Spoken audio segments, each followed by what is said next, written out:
Annex A 5.17, authentication information.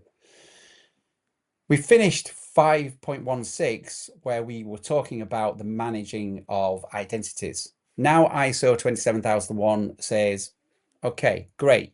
You know who people are, but how do they prove it?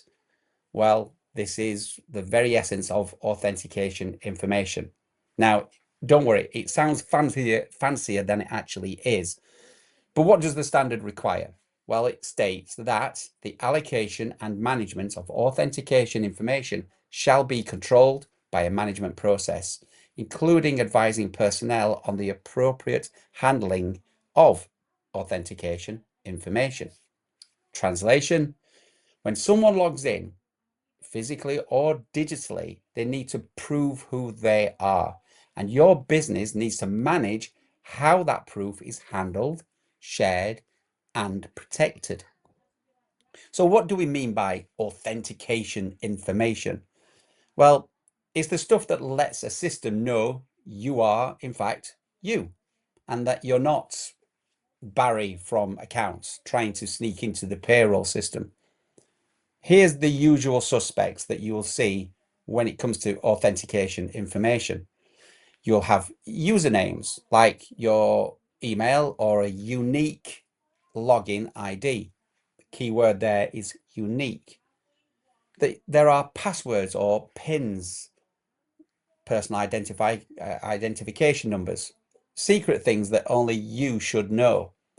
Biometrics, of course, is increasingly being used, and that's everything from your fingerprint, facial scans, retina scans, or maybe even that glamorous selfie from your of your iPhone. Now, tokens are also increasingly being used on authentication apps, a code sent to your device, or generated by apps like Google Authenticator. Putting a couple of these things together, and you've got multi-factor authentication, or often called two-factor authentication, 2FA, when it's just two. That could be, for example, a bank card and a PIN, or your face and a passcode, for instance. Now, why is this so important? Well, without strong authentication, your business is just one phishing email away from disaster. Now, I know that sounds dramatic, but it's true. Think about it. Your CRM, full of client data. Your finance system, full of money. Your inbox, a gold mine for hackers. Having usernames and passwords is good. Adding two-factor authentication is better. It's the difference between locking your door and locking your door plus bolting it and hiding behind it with a cricket bat.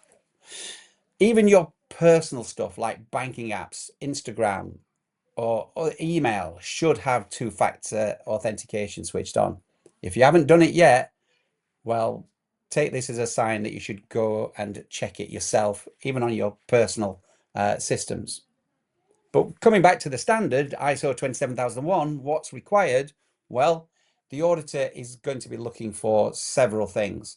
The auditor doesn't need to see a 47-page policy with flow charts and diagrams, but they do want to know how you give users their login credentials, how password resets work, what password rules you've got, so complexity, length, etc., that you've got in place.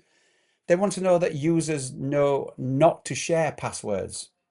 Yeah, I know, we're still talking about that, even 30 years from when I first started talking about these things. Ideally, they will want to see that you've implemented multi-factor authentication or two-factor authentication.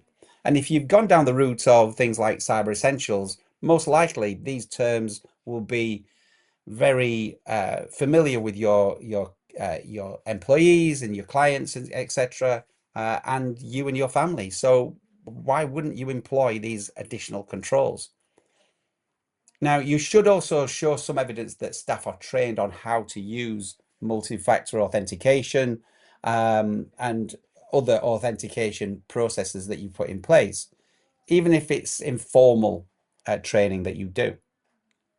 In terms of questions that we get asked around this, again, we always start with the simplest, which is, do I need a policy? Well, no, you don't need a policy, but you do need to be able to explain what happens when a new user joins or someone forgets their password. So again, depending upon the size and complexity of your organization, you might want to have a written procedure that you can train out so that there is a standard approach and that everyone gets exactly the same message. Bonus points if you use authentication apps like Microsoft Authenticator or something similar, but you don't need a policy.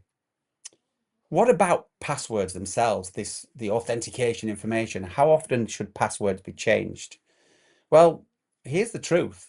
You shouldn't be forcing people to change passwords every 30 days or every 90 days. That's not actually good practice any longer. It was many years ago, but all it does is it forces your teams to fall into bad practices. Either if you force people to change their passwords every 30 days or every 90 days or 60 days, whatever it is, then the likelihood is they're going to start writing down their passwords, or they'll use a sequence. So they will use something like Barry IT 1 and Barry IT 2. Barry IT, I think we can guess where the sequence is going, because people, of course, have got many passwords and are far too busy to try and remember all these different passwords.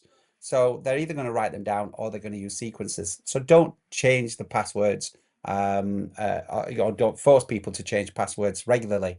What you should be doing, however, is asking them to use passphrases rather than passwords. So a passphrase might be the title to your favorite song, or the name of your favorite movie, or even your favorite desserts, whatever it is. Apple crumble hashtag with cream, whatever. But that is a good passphrase. You're unlikely to forget it. Those unique passphrases that you use don't need to be forced for people to change them on a too frequent basis. But what you should do is, again, monitoring the news, finding out when systems are breached and if there are issues and such. Then you can alert people to the fact that there's been a breach at this particular software vendor, and then if they use that particular vendor, they should change their passwords. But only changing them when it's needed is far better and is actually now seen as a good practice. Now, for the record, I've got passwords that I haven't changed in over 12 months because they're strong, they're unique, and they're protected with multi-factor authentication.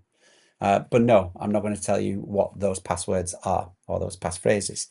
So this is, whilst it sounds like a fairly technical control to some degree, authentication information, it just means how you give people access to the systems or the physical processes in your organization, in your business. And there you are.